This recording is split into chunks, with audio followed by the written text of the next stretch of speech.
इस वक्त की सबसे बड़ी खबर यह है कि हाथरस मामले में प्रधानमंत्री मोदी ने मुख्यमंत्री योगी आदित्यनाथ से फोन पर बात की है और इस बात की जानकारी उत्तर प्रदेश के मुख्यमंत्री योगी आदित्यनाथ ने ट्वीट कर दी। योगी आदित्यनाथ ने ट्वीट कर कहा है कि पीएम मोदी ने हाथरस मामले में दोषियों के खिलाफ कड़ी कार्रवाई करने के निर्देश दिए हैं। और ये बड़ी खबर इस वक्त की आपको बता दें, खुद प्रधानमंत्री इस पूरे मामले का संज्ञान ले रहे हैं, क्योंकि मुख्यमंत्री योगी आदित्यनाथ ने ट्वीट कर यह जानकारी दी है कि इस पूरे मामले पर कठोर कार्रवाई का आदेश प्रधानमंत्री की तरफ से दिया गया है। ये ट्वीट योगी आदित्यनाथ का हम इस वक्त आपको दिखा रहे हैं। आदरणीय प्रधानमंत्री श्री नरेंद्र मोदी जी ने हाथरस की घटना पर वार्ता की है और कहा है कि दोषियों के विरुद्ध कठोर कार्रवाई की जाए। तो ये बड़ी खबर, बड़ी अपडेट इसमें यह है कि प्रधानमंत्री ने खुद इस मामले का संज्ञान लेते हुए मुख्यमंत्री योगी आदित्यनाथ से फोन पर बात कर इस मामले में कड़ी कार्रवाई का आदेश दिया है, कठोर कदम उठाने के निर्देश दिए हैं। विशाल पांडे मेरी सहयोगी हमारे साथ जुड़ चुके हैं इस वक्त। विशाल, प्रधानमंत्री कह देते हैं कि अब कठोर कदम उठाया जाएगा, लेकिन इसमें देरी बर्दाश्त नहीं की जानी चाहिए। लोग मांग कर रहे हैं कि जल्द से जल्द फैसला हो।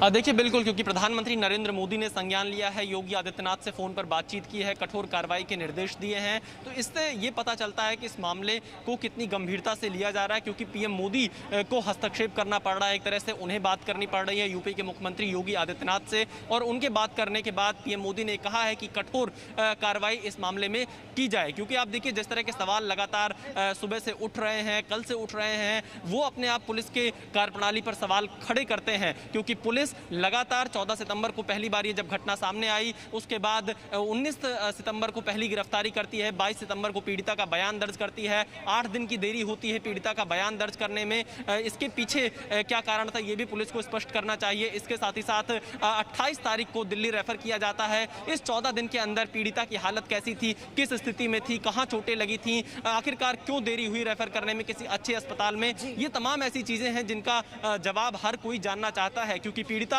अब इस वक्त हमारे बीच में नहीं है, इस परिवार के पास नहीं है, और जिस तरह से परिवार वाले आरोप लगा रहे हैं कि बिना परिवार की मर्जी से अंतिम संस्कार कर दिया, हालांकि पुलिस इसका खंडन कर रही है, लेकिन परिवार वालों का यही कहना है कि वो लोग सुबह अंतिम संस्कार करना चाहते थे, लेकिन पुलिस ने रात में ही कर दिया। ये दो अलग अलग पक्ष जो भी सामने आ रहे हैं, इसमें ये अपने आप में कई सवाल खड़े करते हैं। लेकिन प्रधानमंत्री नरेंद्र मोदी ने योगी आदित्यनाथ से बातचीत की है, क्योंकि लगातार चाहे वो प्रियंका गांधी हो, राहुल गांधी हो, अखिलेश यादव हो, एक और बड़ी खबर आ रही है, विशाला बने रहिए मेरे साथ। एक और बड़ी खबर यह है कि इस मामले पर, हाथरस गैंगरेप पर योगी सरकार ने एसआईटी का गठन कर दिया है। ये बड़ी अपडेट आपको बता रहे हैं। प्रधानमंत्री फोन पर बात करते हैं और ये कहते हैं कि कठोर कार्रवाई होनी चाहिए, और ये एक बड़ी अपडेट, एसआईटी का गठन योगी सरकार ने इस मामले में कर दिया है। गृह सचिव भगवान स्वरूप की अध्यक्षता में ये एसआईटी बनाई गई है। एसआईटी में एक महिला अधिकारी को भी शामिल किया गया है। नीरज गौड़ मेरे सहयोगी हाथरस से, क्योंकि वो जुड़े हुए हैं, पल पल की जानकारी दे रहे हैं। एसआईटी का गठन प्रधानमंत्री के बात करने के बाद मुख्यमंत्री योगी आदित्यनाथ से, नीरज। हाँ जी, बिल्कुल, मैं आपको बताऊं कि लगातार जो पुलिस यहां पर पहुंची थी, उसके बाद से यहां पर हंगामा शुरू हुआ है। मैं अभी आपको बताऊं कि जो कि यहां के सीनियर ऑफिसर हैं, जैसे ही परिवार से मिलने पहुंचे हैं, उसके बाद से यहां पर हंगामा शुरू हुआ। और कुछ देर पहले यहाँ पर जो एडीएम थे, जो कि यहाँ के एसडीएम है, वो भी यहाँ पर पहुंचे थे। उसके बाद में परिवार के लोगों ने उनसे गुस्सा जाहिर किया। उसके बाद में वो लोग वापस की तरफ लौटे हैं। भारी पुलिस फोर्स यहाँ पर तैनात किया गया है। लेकिन जिस तरीके से अब इसमें प्रधानमंत्री ने इस पूरे मामले पर जानना चाहे कि आखिरकार क्या क्या हुआ है, तो उसके बाद से अब चीज़ें बहुत आगे तक जा रही हैं। उसके बाद में मैं आपको बताऊं कि फिलहाल अभी यहाँ पर जो हालात हैं वो तनावपूर्ण है, क्योंकि भारी पुलिस फोर्स यहाँ पर तैनात किया गया है। और ठीक सामने अगर मेरे कैमरे पर्सन अगर आपको दिखाएं कि ये एंट्री है, यहाँ पर भी तमाम जो पुलिस फोर्स के जवान यहाँ पर तैनात हैं। किसी भी तरीके से कोई शख्स अंदर ना आ पाए, उसको लेकर के भी यहाँ पर एहतियात बरत रही है जो कि यूपी पुलिस है। उसी के साथ जो तमाम पार्टी के लोग हैं वो आकर के यहाँ पर प्रदर्शन ना करें, उसको भी यहाँ पर देखा जा रहा है। लेकिन जिस तरीके से शुरू से लेकर के अब तक जो चीजें हुई हैं, कहीं ना कहीं यूपी पुलिस के ऊपर तमाम जो सवाल हैं वो यहाँ पर खड़े हो रहे हैं। लेकिन जो रात में हुआ वो बेहद चौंकाने वाला था। कैसे रात तकरीबन 2:30 बजे के आसपास जो पीड़ित पीड़ित लड़की है उसका जो पार्थिव शरीर है उसको अंतिम संस्कार जो कि कर दिया जाता है, जिसमें परिवार के लोग शामिल नहीं होते हैं, परिवार के लोगों को बताया नहीं जाता है, लेकिन उसी दौरान पुलिस एक वीडियो बना लेती है जो कि परिवार के लोग वहां पर देखने पहुंचते हैं। पुलिस लगातार इस बात से डिनाई कर रही है, वो तो डिनाइंग मोड में है कि उसने ऐसा कुछ भी किया बिना परिवार की रजामंदी के अंतिम संस्कार नहीं हुआ। आप डटे हुए हैं वहां पर, आप वहां पर मौजूद हैं, आपकी बात हुई है परिवार वालों से, क्या वो कह रहे हैं, हुआ क्या था? जी बिल्कुल, मैं आपको बताऊं कि परिवार वालों से लगातार मेरी पूरी रात बात हुई है, उनके साथ में लगातार था, और जहां पर ये खेत के पास में जो कि अंतिम संस्कार किया गया वहां पर भी मैं गया था, और वहां पर जाकर मैंने देखा, जब रात में पहुंचा तो वहां पर परिवार का कोई सदस्य वहां पर मौजूद नहीं था। लेकिन उसके बाद में जो कि ज्वाइंट मजिस्ट्रेट हैं उन्होंने हमारे को एक वीडियो दिखाया जिसमें उनके जो कि पीड़ित लड़की है उसके दादा और उसके चाचा वहां पर मौजूद होते हैं, और वो जो है अंतिम संस्कार के लिए जो लकड़ी होती है वो उसमें रख रहे होते हैं, तो वो वीडियो हमें दिखाया जाता है। लेकिन वो वीडियो जब हमने परिवार के लोगों को दिखाया कि आखिरकार में ये जो वीडियो में दिख रहे लोग हैं ये कौन है, तो पीड़ित लड़की के पिताजी और उसके भाई ने कहा कि ये हमारे चाचा हैं और ये हमारे दादा हैं। लेकिन जब हमने चाचा और दादा से बात की तो उन्होंने कहा कि हमें तो सिर्फ वहां पर देखने के लिए गए थे कि आखिरकार में जो एम्बुलेंस में जो पार्थिव शरीर है वो वहां पर क्या कर रहा है, वहां पर। नीरज, आप बने रहिए मेरे साथ, आप बने रहिए, विशाल भी लखनऊ से जुड़े हुए हैं। नीरज, आप हाथरस से मौजूद हैं, आप बने रहिए हमारे साथ। लेकिन जब रात को पुलिस पीड़ित लड़की के अंतिम संस्कार के लिए पहुंची तो परिवार वालों के साथ पुलिस का विवाद हुआ, बवाल हुआ था रात में, क्योंकि 2:30 बजे अंतिम संस्कार कर दिया गया। परिवार वाले ये कहते रह गए कि उन्हें अपनी बच्ची के अंतिम दर्शन करने हैं, लेकिन ऐसा नहीं करने दिया गया। बच्ची के पिता, उसका भाई, सब लोग घर के अंदर मौजूद थे, लेकिन पुलिस ने खुद अंतिम संस्कार कर दिया। यहाँ पे क्यों, घर पे जो बहुत लोग खड़े हुए हैं तो घर पे कौन रहेगा? लेकिन ऐसे अलग अलग बोलोगे किसी की नहीं मानेंगे, सब घर चलो। चलो घर पे चलो। हाँ संदीप भैया, घर पे लगान घर पे उतारनी चाहिए सर, पहले लड़की को। ये शमशान में सीधे क्यों ले आए? घर पे उतारनी चाहिए ना, क्यों? हमारा बच्चा हमारे पास नहीं रहेगा, संस्कार खुद करेंगे ना। ये कोई तरीका नहीं सर, आपका बिल्कुल गलत है, आपका बिल्कुल समाधान गलत है। यहाँ पे क्यों, घर पे जो बहुत लोग खड़े हुए हैं तो घर पे कौन रहेगा? लेकिन ऐसे अलग बोलोगे किसी की नहीं मानेंगे। तो सब लोग वहां चलो, क्योंकि हमारे परिवार के बाकी सदस्य वहां पर हैं। आपने सुना इस वीडियो में क्या कह रहे हैं परिवार वाले? हाथरस के डीएम प्रवीण कुमार ने इस मामले पर कहा कि पीड़ित के परिवार की मर्जी से ही अंतिम संस्कार हुआ है। उन्होंने तो परिवार के आरोपों को खारिज ही कर दिया। देखिए, जब ये शव लाया गया था लगभग 12:40-45 पे, तब मेरी ओम प्रकाश जी से और इनके जो बेटे हैं उनसे बात हुई थी, और उन्होंने सहमति दी थी कि रात को अंतिम संस्कार कर दिया जाए। उसके बाद जब यहाँ पर आया तो जो शव वाहन था उसके आगे लगभग 4-5 महिलाएं लेट गई थी, और मैं तुरंत से, क्योंकि मैं यहीं पे था 200-300 मीटर की दूरी पे, मैं तुरंत से आया और 10-15 मिनट हमारी बात हुई। उसके बाद शव वाहन को इनके घर पर लाया और लगभग 1-1.25 घंटे वहाँ पे खड़ा रहा, और उसके बाद इन्हीं की सहमति से उसका अंतिम संस्कार किया गया है, और इन्हीं के परिजन वहाँ पे उपस्थित थे। ये आरोप लगाना बिल्कुल गलत है कि इनकी मर्जी के विरुद्ध किया। नीरज, डीएम तो इस बात को सिरे से खारिज कर रहे हैं कि परिवार की अनुमति के साथ ही अंतिम संस्कार हुआ है। इतना विरोधाभास। बिल्कुल, मैं आपको बताऊं कि जब मेरी परिवार के लोगों से बात हुई थी, जो उसके पिताजी हैं, उनके जो भाई हैं, उनसे बात हुई, वो अपने कमरे में थे, अपने मकान के अंदर थे, वहां पर ताला लगा हुआ था जिस वक्त वहां पर अंतिम संस्कार हो रहा था। तो सबसे बड़ी बात तो ये कि जब परिवार साफ तौर से बोल रहा है, हमारे कैमरे पर उन्होंने कहा कि हमें किसी तरीके से कोई जानकारी नहीं थी, ना ही हमसे कोई परमिशन ली गई है। उसके बाद में प्रशासन का ये जवाब आना, तो कहीं ना कहीं दोनों के बीच में विरोधाभास है।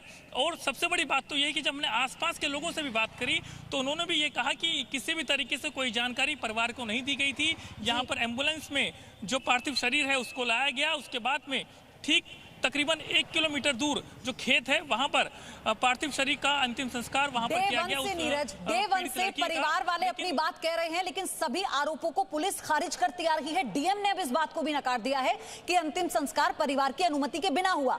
3 लोग मेरे साथ जुड़ गए हैं, पैनल पर 3 लोग मौजूद हैं मेरे साथ।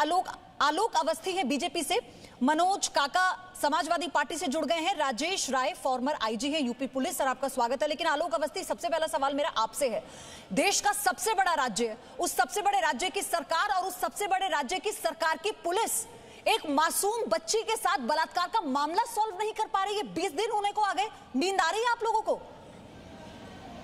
देखिए, ये बहुत दुखद घटना हुई है और इस सबका हमको खुद स्वयं दुख है। मुख्यमंत्री योगी आदित्यनाथ स्वयं इस मामले में बहुत सख्ती कर रहे हैं। पुलिस के अधिकारियों को स्पष्ट निर्देश दिए गए हैं कि इसमें जो भी कठिन से कठिन धाराएं लगानी चाहिए, एनएसए भी लगाना चाहिए, वो भी लगाई जाएगी इसमें। और साथ ही साथ उस बच्ची को न्याय मिले, इसके लिए इसको फास्ट ट्रैक कोर्ट में हम ले जा रहे हैं और इसमें पूरी आईजी स्तर के अधिकारी इसकी देखभाल करेंगे, जो कि इसको सजा मिल सके। साथ ही साथ जो तमाम तथ्यों की बात आ रही है, पुलिस का बयान आ रहे हैं, डीएम के बयान आ रहे हैं, परिवार के बयान आ रहे हैं, उसके लिए एक एसआईटी गठित करी गई है। तो उसमें गृह सचिव उसकी अध्यक्षता करेंगे, साथ ही उसमें एक दलित अधिकारी और एक महिला अधिकारी गठित करने की नौबत ही क्यों आई? सवाल तो मेरा यही है ना कि 14 तारीख को एफआईआर दर्ज होती है, 22 तारीख को बयान लिया जाता है उस बच्ची का। अब तक पुलिस कर क्या रही थी? आपने दलीलें सुनी है पुलिस की? मुझे जो जितनी जानकारी मैं बता रहा हूँ, 14 तारीख को जिस दिन ये केस हुआ है, उसके भाई की एफआईआर जानकारी तो आपके काबीना हमने मंत्री सिद्धार्थनाथ सिंह जी मुकदमा दर्ज करके मुद्दे की संवेदनशीलता को समझिए, एक एक करके बोलिएगा। जब सवाल पूछूं तब आप बात कीजिएगा। उसको उसी दिन अगले दिन गिरफ्तार किया गया है, क्योंकि वो लड़की अनकॉन्शियस थी। उसने जिस दिन कॉन्शियस हुआ उसका बयान लिया गया है। उसने 3 अन्य लोगों के नाम बताए, उसके भाई ने नाम नहीं दिए थे। फिर उन तीनों नाम को हम लोगों ने जोड़ा है और धारा उसमें बलात्कार भी बढ़ाई है। जब लड़की का बयान हो गया उसके बाद से पुलिस ने उन चारों को भी गिरफ्तार कर लिया है। पुलिस कहीं पे शासन की मंशा कहीं पे किसी को बचाने की नहीं है। सीधी सी बात ये थी, जब पहले दिन एफआईआर कराई गई थी। मनोज काका, मैं आ रही हूँ आपके पास, लेकिन राजेश राय सर, मुझे इसी बात पर आपसे जानना है कि कितना जायज है कितना नहीं। पुलिस ये कहती है कि अभी तक बलात्कार हुआ है या नहीं हुआ, 19 दिन बाद इसकी पुष्टि अभी नहीं हुई है, रिपोर्ट आनी बाकी है। लेकिन उसकी रीढ़ की हड्डी क्यों टूटी? क्योंकि गला दबाया गया। उसकी जबान क्यों कटी? क्योंकि अपराधियों ने बर्बरता नहीं की, गला दबा रहे थे, दांत में आकर जीभ कट गई। ये किसने एग्जामिन किया? कौन से डॉक्टर ने एग्जामिन करके रिपोर्ट उन पुलिस वालों को बताई है जो इस तरह की बातें मीडिया में कह रहे हैं अपनी सफाई में? इसमें ये जो घटना है ये बहुत ही दर्दनाक घटना है और बहुत शर्मनाक घटना है। और एक दलित बच्ची जो है उसके साथ में इस तरीके से रेप किया गया, जबकि वो अपने माँ के साथ और भाई के साथ खेत पर गई थी चारा लेने के लिए। लेकिन जो परिस्थितियां उसके हिसाब से मुझे ये लगता है कि जब उस बच्ची को वो लोग अलग करके लेके गए तो उस समय माँ और भाई ने वो देख नहीं पाए उसको, और जब उसके साथ सब कुछ हो गया है, जब उन्होंने ढूंढना शुरू किया है तब उसको ढूंढा है तो उसमें वो मिली है। तो भाई ने एक आदमी के नाम पर एफआईआर लिखवाई है, संदीप सिंह के नाम पे, और ये संदीप सिंह को वो तो गिरफ्तार हो गया पहले क्योंकि एक का नाम था। बाद में जो बच्ची है वो चूंकि अनकॉन्शियस रही है, उसका बयान जब हुआ है तो उसके बयान में ये बातें आई हैं कि नहीं संदीप सिंह नहीं थे, उनके साथ में 3 लोग और थे, 4 लोगों का नाम आया। और उस बच्ची के बयान में ही ये बात आई कि इन लोगों ने उनके साथ में गैंगरेप किया है। इसके बाद जो मैं देख रहा था लिखा पढ़ी में, जो मुझे आपके चैनल्स के माध्यम से मालूम पड़ा कि उस बेटी के बयान के बाद 161 और 164 के बयानों के बाद फिर ये धारा 307 के साथ में 376D जो ये कहता है कि गैंगरेप हुआ है, ये उसमें सम्मिलित किया गया। वो सम्मिलित करने के बाद फिर जो है जब वो तबीयत खराब हुई, हाँ उसको अस्पताल क्यों लोग इतनी देर ले गए, सफदरगंज ले जाने में क्यों विलंब हुआ, उसको अब सफदरगंज ले गए लोग, वहां पर उसकी बच्ची की डेथ हो गई तो वो 302 में तरमीम हो गया। कि जब वो बच्ची अपने सेंसेस में ही नहीं थी तो हाथरस से अलीगढ़, अलीगढ़ से दिल्ली इतना समय कैसे लग गया? वो जब उस बच्चे की सिचुएशन ऐसी नहीं थी कि वो स्टेटमेंट दे सके तो उसे फौरन क्यों नहीं दिल्ली रेफर किया गया? ये बहुत बड़ा महत्वपूर्ण सवाल है। मनोज काका, मैं आऊं आपके पास, उससे पहले सुनवाते हैं परिवार वाले क्या कह रहे हैं। पुलिस ने कुछ नहीं बताया और किसी को कुछ नहीं बताया, और यहाँ पे जब से पहले से पुलिस आ गई थी उन्होंने दबाव बनाया कि आप जो है अंतिम संस्कार करेंगे। हमने कहा कि मैं लड़की का चाचा हूँ और आप हमें बेटी का चेहरा दिखाइए, हमें बेटी दिखाइए। उन्होंने कुछ नहीं दिखाया और उन्होंने हमारे भाई साहब को घर में बंद करके और जो है चले गए और अंतिम संस्कार उन्होंने कर दिया। जब हम वहाँ देखने पहुँचे तो हमें ज़बरदस्ती 3-4 लोगों को बुला के और वीडियो वीडियो बनाया, बोले कंडे डालो। बहला करके लेकर गई या वहाँ पर जाके जबरन वीडियो बनाया गया जो प्रशासन दिखा रहा है हम लोगों को? अब ये तो उन्हीं लोगों को मालूम है कि जन कैसे मतलब लेके गए। हम लोग तो यहीं रह आए, वो तो बाद में कहा कि तो वहीं अंतिम संस्कार कर दिया हम लोगों ने। पुलिस आपको आई थी यहाँ लेने के लिए कि आप चलिए अंतिम संस्कार कीजिए उसका, बच्चे का? हाँ, तो हमने ये कही कि हमारे नाते रिश्तेदार और भी हैं, और बहन बेटी है, कम से कम उस बेटी का मुख तो देख ले। तो हम लोग यहाँ रह आए, तो पुलिस वाले यहाँ से लेके उस बेटी को वहाँ अंतिम संस्कार कर दिया उन लोगों ने। अच्छा, हमारी एक इंसानियत के नाते जब हमारे समाज के लोग आ जाते, हमारी एक रिक्वेस्ट थी, हम उनसे रिक्वेस्ट कर रहे थे हाथ जोड़ के कि हम बॉडी का अंतिम संस्कार सुबह करना चाहें, कल करना चाहेंगे, मगर उन पुलिस प्रशासन द्वारा हम पे दबाव बनाया जा रहा था। वो हमसे चिल्ला के भी बात कर रहे थे, प्यार से फुसला भी रहे थे कि अभी मतलब अंतिम संस्कार कर दो उनका। रात के वक्त? जी हाँ, रात के वक्त। मेरे साथ यूपी के फॉर्मर डीजे अरविंद जैन भी जुड़ गए हैं। सर, स्वागत है आपका। लेकिन मनोज काका, जी न्यूज के कैमरे पर परिवार वाले साफ तौर पर कह रहे हैं कि उन्हें तो अंतिम दर्शन तक नहीं करने दिए गए। वो तो ये कह रहे थे कि सुबह का तो इंतजार कर लीजिए, हमारे रिश्तेदारों को तो आने दीजिए, बच्ची को देख तो लेने दीजिए। जी न्यूज यूपी को मैं बधाई देना चाहूंगा कि कम से कम आप इतने संवेदनशील मुद्दे पर जितनी सार्थक बहस हो रही है। देखिए, बीजेपी के लोग संवेदनहीनता के साथ साथ, संवेदनहीन होने के साथ साथ उदंड और उन्मादी हो गए हैं। और इनसे मैं कहना चाहूंगा कि यार कुछ भी नहीं तो कम से कम ये तो सोचो कि तुम्हारे घर भी माँ बहन बेटी है, इतना तो सोचो। जिस बिटिया का 14 तारीख को रेप किया गया, उस बिटिया की FIR लिखने में हाथरस की पुलिस ने 10 दिन लगाया। जब आप जैसे चैनलों ने और इंडियन एक्सप्रेस जैसे कई अखबारों ने जब उसको उठाया, तब सर्वप्रथम उसमें पुलिस का, देखिए हमारी तो मांग ये है कि पुलिस पर भी 120B के तहत षड्यंत्र करने का मुकदमा दायर होना चाहिए। जिस बिटिया के साथ गैंग रेप हुआ, पुलिस ने सर्वप्रथम उस पर अटेम्प्ट टू मर्डर दिखाया। ये तो ये कहिए कि संयोग बस किसी तरह से बेटी को होश आ गया और 164B में उसने अपना बयान दर्ज कर दिया। नहीं तो बीजेपी के जो प्रवक्ता और नेता इतना संवेदनहीनता का परिचय दे रहे हैं कि आके बयान बदल रहे हैं और कह रहे हैं कि रेप हुआ ही नहीं। अरे यार, कम से कम ये तो सोच लो। ये आप भारतीय संस्कृति की बात करते हैं, जिस भारतीय संस्कृति में ये बात कही गई थी कि यत्र नारी पूज्यन्ते रमन्ते तत्र देवता, जहां नारी की पूजा होती है वहां ही देवता निवास करते हैं। आप संस्कृति को कहां ले गए? और लेकिन मनोज काका, विडंबना तो देखिए, मनोज काका विडंबना तो देखिए, ये यूपी में पहली दफा थोड़ी हुआ है, या यूपी में इससे पहले अपराध नहीं थे और ये पहला अपराध हुआ है। मैं आप सबसे, मेरा सवाल ये एक ही सवाल होगा मेरा आप सबसे, एक ही सवाल होगा कि ऐसे मुद्दों पर क्या राजनीतिक रोटी सेकना ठीक है? क्या तेरा मेरा करना ठीक है? क्या दुष्कर्म करने की मानसिकता को साथ मिलकर लड़ना ठीक होगा, या फिर अपने पार्टी फोरम पर जाकर अपनी पार्टी के प्रचार करने से ये सब खत्म हो जाएगा? एक छोटा सा ब्रेक हमें लेना है, लेकिन ये बड़ी कवरेज लगातार जी न्यूज पर जारी है। मेरे साथ farmer DGP Uttar Pradesh Arvind Jain sir जुड़ चुके हैं। ब्रेक के बाद उनका रुख करूंगी। तो लखनऊ की विशेष अदालत में बाबरी मस्जिद विध्वंस मामले में इस वक्त सुनवाई चल रही है। 28 साल बाद आज फैसला आएगा। आडवाणी, मुरली मनोहर जोशी समेत कई पर है विवादित ढांचा गिराने के आरोप। लखनऊ की विशेष अदालत में आज फैसला आएगा, सुनवाई चल रही है। कोर्ट रूम में विनय कटियार, रामविलास वेदांती मौजूद हैं और विशाल पांडे मेरे सहयोगी लगातार अपडेट पहुंचा रहे हैं। विशाल, और कितनी देर?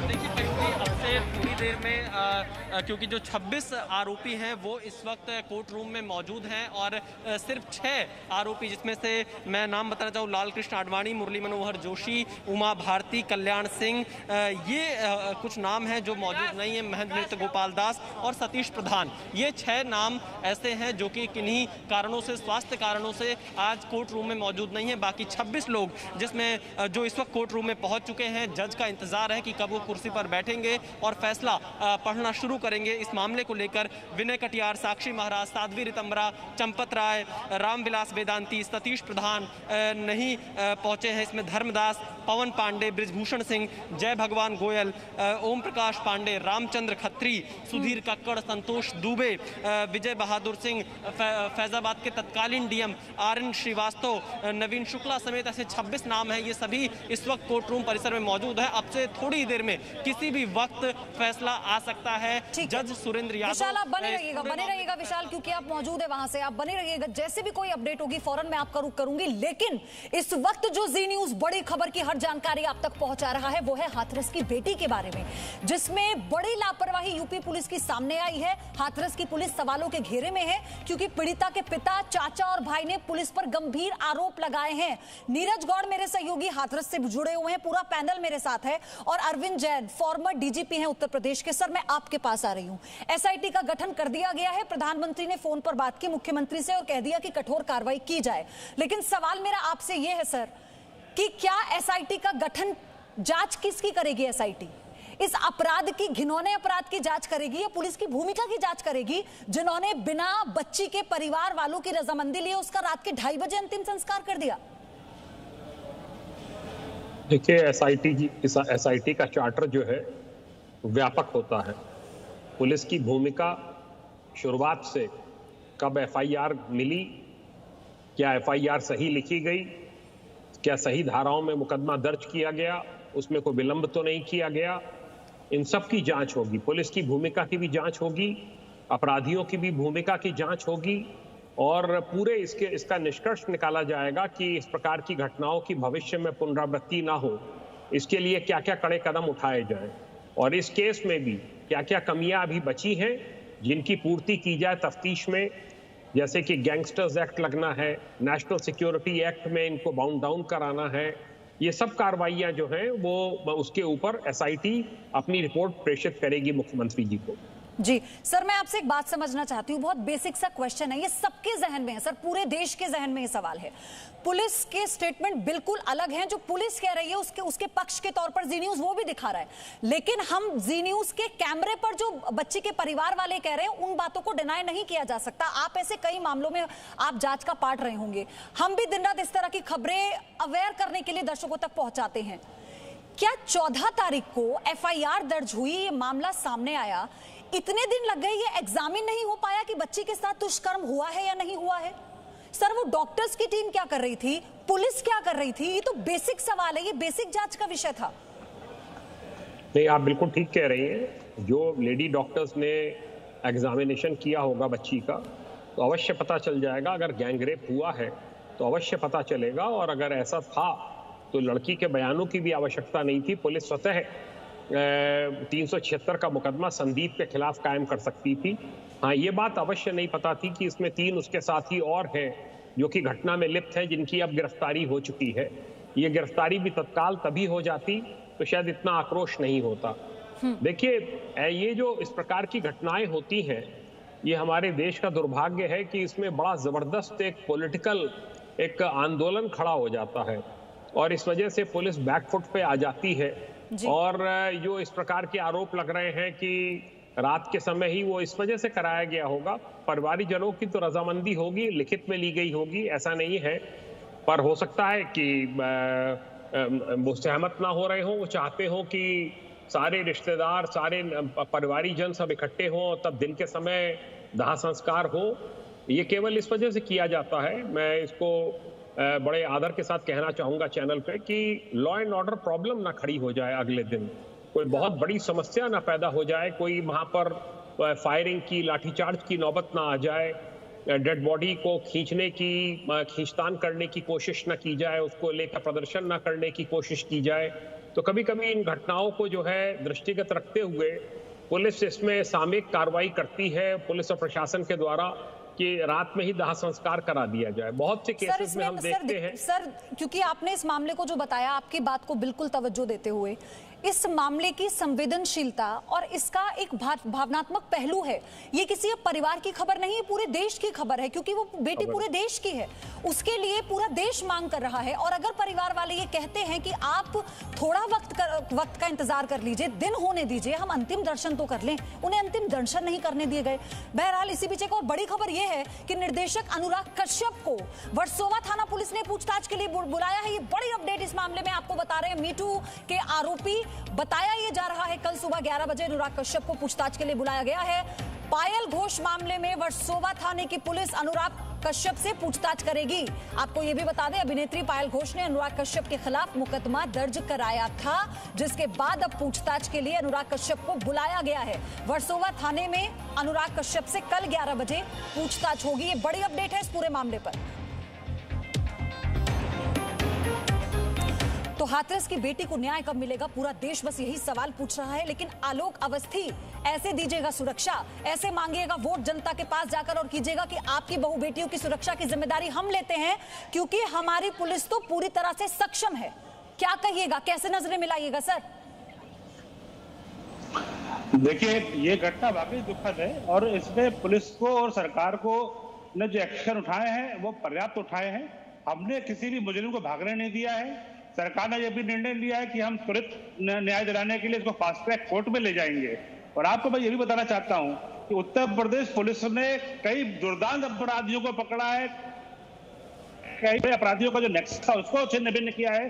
कई 150 से अधिक अपराधी मारे जा चुके हैं। बलात्कार की घटना रोक पाए अपराधियों को पकड़ने के बाद आप लोग आलोक अवस्थी, आप चला लीजिए बुलडोजर, आप कर लीजिए एनकाउंटर।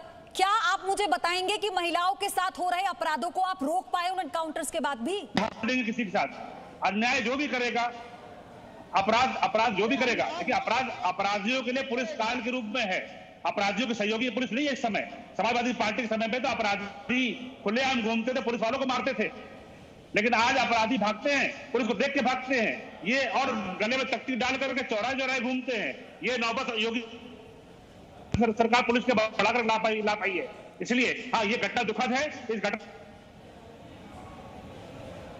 के किसी भी आरोपी को बस निकल सजा दिलाने का सरकार पूरा प्रयास करेगी। और हमने जो तमाम इस मामले में आ रही है, आप भी अब कोई राजनीतिक बयानबाजी करेंगे या वाकई इस बारे में कोई ऐसा स्टेटमेंट देंगे? अरे मेरे सवालों का जवाब मैं किसी तरह का, हम लोग ये संवेदनशील मामला है, लेकिन इतना संवेदनहीनता भरे बयान कैसे सुन पाए हम लोग, आप बताएं। मैं कोई राजनीति नहीं कर रहा हूं, मैं सिर्फ ये चाह रहा हूं कि बेटी को न्याय कैसे मिलेगा। भारतीय जनता पार्टी जो ये नारा देती थी कि बहुत हुआ बेटी परवार, अब की बार मोदी सरकार, मैंने वही तो कहा, वो भारतीय आप लोग समझ नहीं रहे हैं। फिर चाहे आलोक अवस्थी हो या फिर आप क्यों ना हो, आप छोड़ दीजिए ना एसपी ने क्या किया और आप छोड़ दीजिए बीजेपी ने क्या नारा दिया। मैं ये कह रही हूँ, आपके नारों से बीजेपी कह रही है कि हम एनकाउंटर करवा रहे हैं। क्या बेटियों की सुरक्षा हो रही है? आप ये बात सुनिश्चित करते हैं? एक तरफ दूसरी दलित बेटी का इतना हक नहीं है कि उसके घर वाले लोग उसका संस्कार कर पाए, उस पर भी आकर के घृणित बयान दे रहे हैं आप टीवी पर। आपको शर्म आती कि नहीं आती है? मैं पूछ रहा हूं, आपके घर बेटियां हैं कि नहीं है?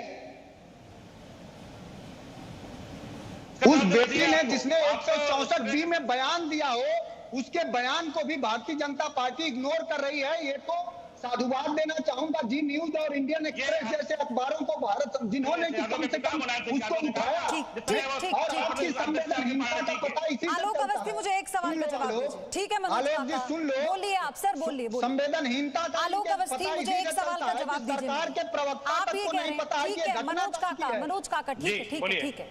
आलोक अवस्थी, सवाल मेरा ये है, आपने कहा कि हमने किसी को छोड़ा नहीं, तुरंत गिरफ्तारी हो गई। मैं आपसे ये पूछना चाहती हूँ कि जब वो बच्ची, जिस वक्त उसे हाथरस के अस्पताल में भर्ती किया गया, वो इतनी उसकी हालत खराब थी कि उसे अपना बयान दर्ज करवाने में 7 दिन लग गए। तो क्या उसे पहले ही रेफर नहीं करना चाहिए था?